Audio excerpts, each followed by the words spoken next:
Mateus capítulo 8. Quando Jesus desceu à encosta do monte, grandes multidões o seguiram. Um leproso aproximou-se de Jesus, ajoelhou-se diante dele e disse: Senhor, se quiser pode me curar e me deixar limpo. Jesus estendeu a mão e tocou nele. Eu quero, respondeu. Seja curado e fique limpo. No mesmo instante o homem foi curado da lepra. Então Jesus disse ao homem: Não conte isso a ninguém. Vá e apresente-se ao sacerdote para que ele o examine. Leve a oferta que a lei de Moisés exige. Isso servirá como testemunho. Quando Jesus chegou a Cafarnaum, o oficial romano se aproximou dele e suplicou: Senhor, meu jovem servo está de cama, paralisado e com dores terríveis. Jesus disse: Vou até lá para curá-lo. O oficial, porém, respondeu: Senhor, não mereço que entre em minha casa. Basta uma ordem sua, e meu servo será curado. Eu sei disso porque estou sob a autoridade de meus superiores e tenho autoridade sobre meus soldados. Só preciso dizer: vão e eles vão, ou venham e eles vêm. E se digo aos meus escravos: façam isso, eles o fazem. Quando Jesus ouviu isso, ficou admirado e disse aos que o seguiam: Eu lhes digo a verdade, jamais vi fé como esta em Israel. E também lhes digo, muitos virão de toda parte, do leste e do oeste, e se sentarão com Abraão, Isaque e Jacó no banquete do reino dos céus. Mas muitos, para os quais o reino foi preparado, serão lançados fora, na escuridão, onde haverá choro e ranger de dentes. Então Jesus disse ao oficial romano: Volte para casa. Tal como você creu, assim acontecerá. E o jovem servo foi curado na mesma hora. Quando Jesus chegou à casa de Pedro, viu que a sogra dele estava de cama, com febre. Jesus tocou em sua mão e a febre a deixou. Então ela se levantou e passou a servi-lo. Ao entardecer, trouxeram a Jesus muita gente possuída por demônios. Ele expulsou esses espíritos impuros com uma simples ordem e curou todos os enfermos. Cumpriu-se desse modo que foi dito pelo profeta Isaías: Levou sobre si nossas enfermidades e removeu nossas doenças. Quando Jesus viu a grande multidão ao seu redor, ordenou que atravessassem para o outro lado do mar. Então um dos mestres da lei lhe disse: Mestre, eu o seguirei aonde quer que vá. Jesus respondeu: As raposas têm tocas onde morar e as aves têm ninhos, mas o Filho do Homem não tem sequer um lugar para recostar a cabeça. Outro discípulo disse: Senhor, deixe-me primeiro sepultar meu pai. Jesus respondeu: Siga-me agora. Deixe que os mortos sepultem seus próprios mortos. Em seguida, Jesus entrou no barco e seus discípulos o acompanharam. De repente, veio sobre o mar uma tempestade violenta, com ondas que cobriam o barco. Jesus, no entanto, dormia. Os discípulos foram acordá-lo, clamando: Senhor, salve-nos, vamos morrer. Por que vocês estão com medo? Perguntou ele. Como é pequena a sua fé! Então levantou-se, repreendeu o mar e o vento, e houve grande calmaria. Os discípulos ficaram admirados. Quem é este homem? Diziam eles. Até o vento e o mar lhe obedecem. Quando Jesus chegou ao outro lado do mar, à região dos Gadarenos, 2 homens possuídos por demônios saíram do cemitério e foram ao seu encontro. Eram tão violentos que ninguém podia passar por ali. Eles começaram a gritar: Por que vem nos importunar, Filho de Deus? Veio aqui para nos atormentar antes do tempo determinado? A certa distância deles havia uma grande manada de porcos pastando. Então os demônios suplicaram: Se vai nos expulsar, mande-nos entrar naquela manada de porcos. Vão, ordenou Jesus. Os demônios saíram dos homens e entraram nos porcos. E toda a manada se atirou pela encosta íngreme do monte para dentro do mar e se afogou. Os que cuidavam dos porcos fugiram para uma cidade próxima e contaram a todos o que havia ocorrido com os homens possuídos por demônios. Os habitantes da cidade saíram ao encontro de Jesus e suplicaram que ele fosse embora da região. Mateus capítulo 9. Jesus entrou num barco e atravessou o mar até a cidade onde morava. Algumas pessoas lhe trouxeram um paralítico deitado numa maca. Ao ver a fé que eles tinham, Jesus disse ao paralítico: Anime-se, filho. Seus pecados estão perdoados. Alguns mestres da lei disseram a si mesmos: Isso é blasfêmia. Jesus, percebendo o que pensavam, perguntou: Por que vocês reagem com tanta maldade em seu coração? O que é mais fácil dizer? Seus pecados estão perdoados ou levante-se e ande? Mas eu lhes mostrarei que o Filho do Homem tem autoridade na terra para perdoar pecados. Então disse ao paralítico: Levante-se, pegue sua maca e vá para casa. O homem se levantou e foi para casa. Ao ver isso, a multidão se encheu de temor e louvou a Deus por ele ter dado tal autoridade aos seres humanos. Enquanto Jesus caminhava, viu um homem chamado Mateus, sentado onde se coletavam impostos. Siga-me, disse-lhe Jesus, e Mateus se levantou e o seguiu. Mais tarde, na casa de Mateus, Jesus e seus discípulos estavam à mesa, acompanhados de um grande número de cobradores de impostos e pecadores. Quando os fariseus viram isso, perguntaram aos discípulos: Por que o seu mestre come com cobradores de impostos e pecadores? Jesus ouviu o que disseram e respondeu: As pessoas saudáveis não precisam de médico, mas sim os doentes. E acrescentou: Agora vão e aprendam o significado dessa passagem das Escrituras.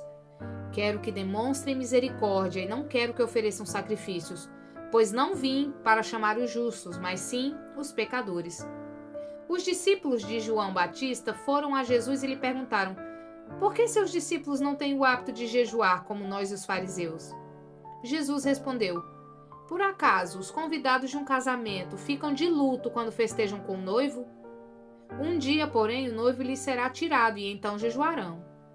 Além disso, ninguém remendaria uma roupa velha usando pano novo. O pano rasgaria a roupa, deixando um buraco ainda maior. E ninguém colocaria vinho novo em velhos recipientes de couro. O couro se arrebentaria, deixando vazar o vinho, e os recipientes velhos se estragariam. Vinho novo é guardado em recipientes novos, para que ambos se conservem. Enquanto Jesus ainda falava, o líder da sinagoga local veio e se ajoelhou diante dele. Minha filha acaba de morrer, disse, mas se o Senhor vier e puser as mãos sobre ela, ela viverá. Então Jesus e seus discípulos se levantaram e foram com ele. Nesse instante, uma mulher que havia 12 anos, sofria de hemorragia, se aproximou por trás dele e tocou na borda de seu manto, pois pensava: se eu apenas tocar em seu manto, serei curada. Jesus se voltou e, quando a viu, disse: Filha, anime-se, sua fé a curou. A partir daquele momento, a mulher ficou curada. Quando Jesus chegou à casa do líder da sinagoga, viu a multidão agitada e ouviu a música fúnebre. Saiam daqui, disse ele. A menina não está morta, está apenas dormindo. Os que estavam ali riram dele. Depois que a multidão foi colocada para fora, Jesus entrou e tomou a menina pela mão e ela se levantou. A notícia desse milagre se espalhou por toda a região. Depois que Jesus saiu dali, 2 cegos foram atrás dele gritando: Filho de Davi, tenha misericórdia de nós! Quando Jesus entrou em casa, os cegos se aproximaram e ele lhes perguntou: Vocês creem que eu posso fazê-los ver? Sim, Senhor, responderam eles. Ele tocou nos olhos dos 2 e disse: Seja feito conforme a sua fé. Então os olhos deles se abriram e puderam ver. Jesus os advertiu severamente: Não contem a ninguém. Eles, porém, saíram e espalharam sua fama por toda a região. Quando partiram, foi levado a Jesus um homem que não conseguia falar porque estava possuído por um demônio.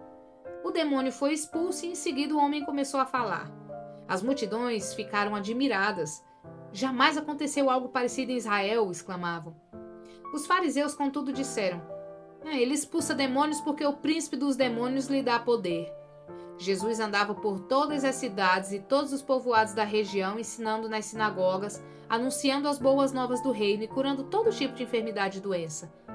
Quando viu as multidões, teve compaixão delas, pois estavam confusas e desamparadas, como ovelhas sem pastor. Disse aos discípulos: A colheita é grande, mas os trabalhadores são poucos. Orem ao Senhor da colheita, peçam que ele envie mais trabalhadores para seus campos. Mateus capítulo 10. Jesus reuniu seus 12 discípulos e lhes deu autoridade para expulsar espíritos imundos e curar todo tipo de enfermidade e doença. Estes são os nomes dos 12 apóstolos. Primeiro, Simão, também chamado Pedro. Depois, André, irmão de Pedro. Tiago, filho de Zebedeu. João, irmão de Tiago. Filipe, Bartolomeu, Tomé, Mateus, o cobrador de impostos, Tiago, o filho de Alfeu, Tadeu, Simão, o cananeu, Judas Iscariotes, que depois traiu Jesus. Jesus enviou os 12 com as seguintes instruções: não vão aos gentios nem aos samaritanos, vão antes às ovelhas perdidas do povo de Israel. Vão e anunciem que o reino dos céus está próximo. Curem os doentes, ressuscitem os mortos, purifiquem os leprosos e expulsem os demônios. Deem de graça, pois também de graça vocês receberam. Não levem no cinto moedas de ouro, prata ou mesmo de cobre. Nem levem bolsas de viagem, nem outra muda de roupa, nem sandálias, nem cajado. Quem trabalha merece seu sustento. Sempre que entrarem em uma cidade ou povoado, procurem uma pessoa digna e fiquem em sua casa até partirem. Quando entrarem na casa, saúdem-na com a paz. Se o lar se revelar digno, que sua paz permaneça nela. Se não, retirem a bênção. Se alguma casa ou cidade se recusar a recebê-los ou a ouvir sua mensagem, sacudam a poeira dos pés ao sair. Eu lhes digo a verdade, no dia do juízo, as cidades perversas de Sodoma e Gomorra serão tratadas com menos rigor que essa cidade. Ouçam, eu os envio como ovelhas no meio de lobos. Portanto, sejam espertos como serpentes e simples como pombas. Tenham cuidado, pois vocês serão entregues aos tribunais e chicoteados nas sinagogas. Por minha causa serão julgados diante de governantes e reis, mas essa será a oportunidade de falar a meu respeito a eles e aos gentios. Quando forem presos, não se preocupem com o modo como responderão, nem com o que dirão. Naquele momento, as palavras certas lhes serão concedidas, pois não serão vocês que falarão, mas o Espírito de seu Pai falará por meio de vocês. O irmão trairá seu irmão e o entregará à morte, e assim também o pai a seu próprio filho. Os filhos se rebelarão contra os pais e os matarão. Todos os odiarão por minha causa, mas quem perseverar até o fim será salvo. Quando forem perseguidos numa cidade, fujam para outra. Eu lhes digo a verdade, o Filho do Homem voltará antes que tenham percorrido todas as cidades de Israel. O discípulo não está acima de seu mestre, nem o escravo acima de seu senhor. Para o discípulo é suficiente ser como seu mestre, e o escravo como seu senhor. Uma vez que o dono da casa foi chamado de Beelzebu, os membros da família serão chamados de nomes ainda piores. Não tenham medo daqueles que os ameaçam, pois virá o dia em que tudo que está encoberto será revelado, e tudo que é secreto será divulgado. O que agora lhes digo no escuro, anunciem às claras, e o que sussurra em seus ouvidos, proclamem nos telhados. Não tenham medo dos que querem matar o corpo, eles não podem tocar na alma. Temam somente a Deus, que pode destruir no inferno tanto a alma quanto o corpo. Quanto custam 2 pardais? Uma moeda de cobre? No entanto, nenhum deles cai no chão sem o conhecimento de seu pai. Quanto a vocês, até os cabelos de sua cabeça estão contados. Portanto, não tenham medo, vocês são muito mais valiosos que um bando inteiro de pardais. Quem me reconhecer em público aqui na terra, eu o reconhecerei diante de meu Pai no céu. Mas quem me negar aqui na terra, eu também o negarei diante de meu Pai no céu. Não imagine que vim trazer paz à terra. Não vim trazer paz, mas a espada. Vim para pôr o homem contra seu pai, a filha contra sua mãe e a nora contra sua sogra. Seus inimigos estarão em sua própria casa. Quem ama seu pai ou sua mãe mais que a mim não é digno de mim. E quem ama seu filho ou sua filha mais que a mim não é digno de mim. Quem se recusa a tomar sua cruz e me seguir não é digno de mim. Quem se apegar à própria vida a perderá, mas quem abrir mão de sua vida por minha causa a encontrará. Quem recebe vocês, recebe a mim. E quem me recebe, também recebe aquele que me enviou. Quem acolhe um profeta como alguém que fala da parte de Deus, recebe a mesma recompensa que um profeta. E quem acolhe um justo por causa de sua justiça, recebe uma recompensa igual a dele. Se alguém der um copo de água fria, que seja ao menor de meus seguidores, certamente não perderá sua recompensa. Mateus capítulo 11. Quando Jesus terminou de dar essas instruções a seus 12 discípulos, saiu para ensinar e anunciar sua mensagem nas cidades da região. João Batista, que estava na prisão, soube de todas as coisas que Cristo estava fazendo. Por isso, enviou seus discípulos para perguntarem a Jesus: O Senhor é aquele que haveria de vir, ou devemos esperar algum outro? Jesus respondeu: Voltem a João e contem a ele o que vocês veem e ouvem. O Os cegos veem, os aleijados andam, os leprosos são purificados, os surdos ouvem, os mortos são ressuscitados e as boas novas são anunciadas aos pobres. E disse ainda: felizes são aqueles que não se sentem ofendidos por minha causa. Enquanto os discípulos de João saíam, Jesus começou a falar a respeito dele para as multidões. Que tipo de homem vocês foram ver no deserto? Um caniço que qualquer brisa agita? Afinal, o que esperavam ver? Um homem vestido com roupas caras? Não, quem veste roupas caras mora em palácios. Acaso procuravam um profeta? Sim, ele é mais que profeta. João é o homem ao qual as Escrituras se referem quando dizem: envio meu mensageiro adiante de ti, e ele preparará o caminho à tua frente. Eu lhes digo a verdade: de todos os que nasceram de mulher, nenhum é maior que João Batista. E, no entanto, até o menor no reino dos céus é maior que ele. Desde os dias em que João pregava, o reino dos céus sofre violência. As pessoas violentas o atacam. Pois antes de João vir, todos os profetas e a lei de Moisés falavam dos dias de João com grande expectativa. E se vocês estiverem dispostos a aceitar o que eu digo, ele é Elias, aquele a que os profetas disseram que viria. Quem é capaz de ouvir, ouça com atenção. A que posso comparar essa geração? Elas parecem com crianças que brincam na praça. Queixam-se a seus amigos: tocamos flauta e vocês não dançaram, entoamos lamentos e vocês não se entristeceram. Quando João apareceu, não costumava comer nem beber em público. Vocês disseram: está possuído por demônio. O filho do homem, por sua vez, come e bebe. Vocês dizem: é comilão e beberrão, amigo de cobradores de impostos e pecadores. Mas a sabedoria é comprovada pelos resultados que produz. Então Jesus começou a denunciar as cidades onde ele havia feito muitos milagres, pois não tinham se arrependido. Que aflição as esperam! Corazim e Betsaida.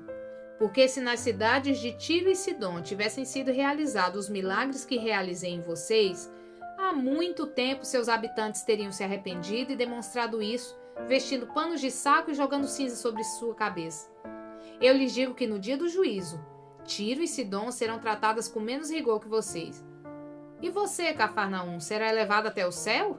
Não, descerá até o lugar dos mortos. Porque se na cidade de Sodoma tivessem sido realizados os milagres que realizei em você, ela estaria de pé ainda hoje.